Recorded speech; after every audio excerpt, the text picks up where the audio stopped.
Hi po mga kalola, magluluto po ako ngayon ng sinay na tulingan. Ayan, nakita nyo, nakabili po kasi ako ng tulingan. Kaya sa totoo lang po, napakatagal ko nang hindi nakakatikim ng isdang tulingan. Parang ilang taon na yata. Upo, totoo yun. Ito nga po kanina kasi habang nakamotor ako, nagdadrive po ako, may narinig po ako na nagbebenta ng isda. Ayan, naka-speaker siya, yun. Tapos ayun nga po, minto ako doon sa may sidecar. Ayan, hindi ko nga po nakuha ng video.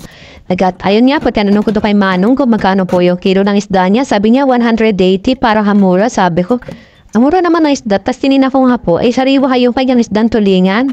At ayun nga po, yung isdang tulingan niya, nanggaling pa daw yun sa Occidental Mindoro. Isipin yun, ibiyahe pa nila papunta dito sa Laguna. O, diba?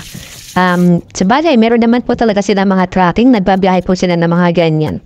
At ito nga po nga, kasi nga pisasayin ko sa Hamias, ito, naghiwa na po ako ng luya. Yan, ang balinlay ko lang po dyan panghalo, ayan ay bawang lapo, tsaka luya, tsaka po Hamias, ayan. Tunay na namiss ko na nga po, itong isdang sinahing na tulingan. Nung bata pa po ako, lagi kami may ganito isdang sinahing. At ito nga po pala yung sangkap na gagamitin ko. Yan po, meron po akong binili po akong counting piraso na ng karning baboy, diba? Masarap po yun, panlagay po doon natin sa lalim ng ating paglulutuan. At atin po yung mga sangkap na tatamitin ko, meron po ang sili. Yun, syempre, yung isdat, ito po yung mga pampalasa. Yan po yung kamyas. O, diba, simple na po yung mga panghalo natin. At ayun nga po, niready ko na siya sa kawali. Ayan, o, diba?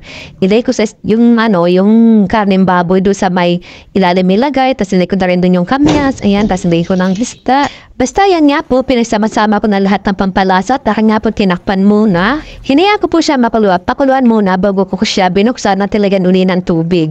At ayan nga po, nakita nyo. Nagdagdag ako ng tubig kasi nga po pakukuluan natin siya ng matagal. Alam niyo po plano ko sana dyan, sinayang sa gata. Kaso hindi po ako nakabili ng gata, kaya hindi ko na lang po nalagyan ng gata. Ayan nga po, naglagay nga po pala ako ng sili. Ayan, hindi naman natin po dinuro kaya hindi po siya maanghang.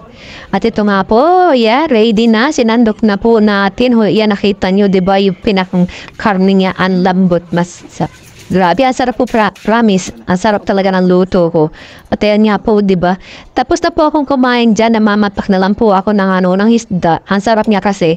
Alam niyo po, kumain ako, nagsabaw ako ng kape. Ayan, nakita niya yung plato ko dyan, sa yun laman. O, diba? Nagsabaw po ako ng kape. Kape, ulam yan, isda ng tulingan. Ginagawa nyo rin po ba yun? Masarap po kasi siya. Yung may sabaw na kape, promise. At yan nga po yan, namamapak na lang ako ng isda. Ang sarap po, sakto po kasi yung lasa, promise, ang sarap. Diba? Hindi ba kayo nalaway? Thank you po for watching.